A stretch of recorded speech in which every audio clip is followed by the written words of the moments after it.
So as we start looking at model year 26 order writing and model year 26 product, now's a good time for us to talk about those enhancements, those updates, those upgrades into our major product lines. So we're going to start with Tony and talk about enhancements to our combine lineup. We can talk about headers too a little bit, Tony, but basically to our harvesting side, enhancements to the harvesting side for model year 26. Okay, sure. If you look at our model lineup, Case IH is trying to provide a combine for every producer out there. So we have 3 series of combines. The 160 series, which will be a 6160, 7160 in that class 6 and 7 market. The 260 series is a 7260, 8260, 9260, covering that class 7, 8, 9. And then our newest model in the lineup is the AF series, an AF 9, 10, 11, which fits into the class sizes of class 9 and class 10 plus on those machines. If you kind of look at every combine line has a specific features which work well for that class size.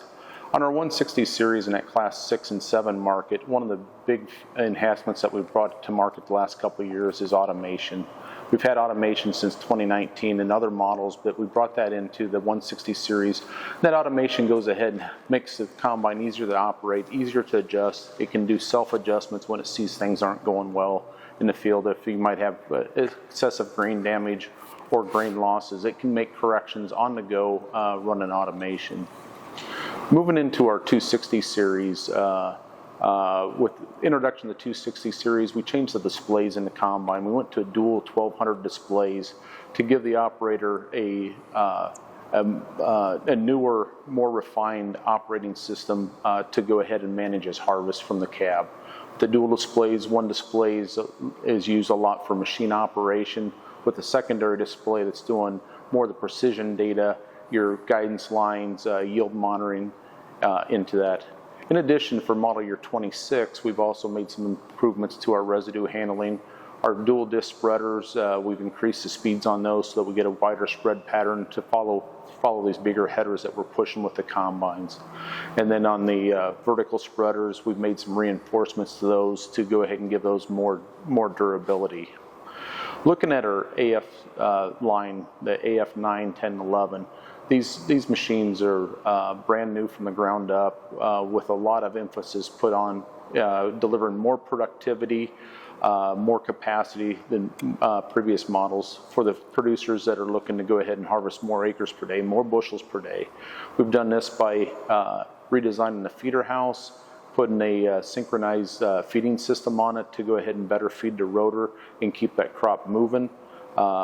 A longer rotor system. Our rotors, that we've doubled the separation area on the rotors for increased grain savings. Our cleaning system is 35% larger than previous models to go ahead and handle that a high volume of cleaning of the grain. And then our grain tank size up to 567 bushel with a 6 bushel unload rate.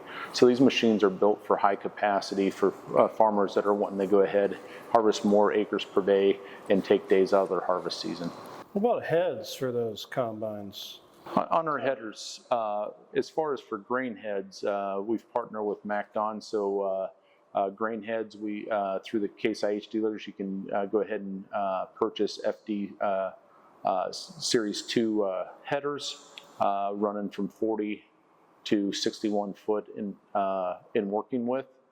And then for our corn heads, we're kind of in a transition right now. We still are building some 4400 series corn heads, but the new corn head in the market is the C500 series, and those are available. The C500 series corn heads are available 8-row, 12-row, 16-row. Rigid models for the time being, working on bringing the folding versions of those in.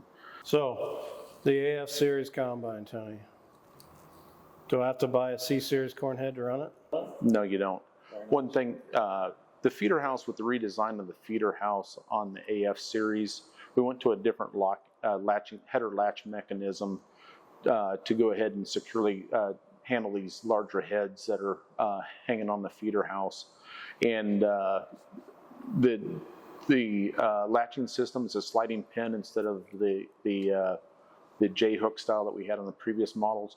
But the feeder opening and width is the same. It's just a matter you may have to put an adapter on to go to the new head, or to the new latching mechanism for the head.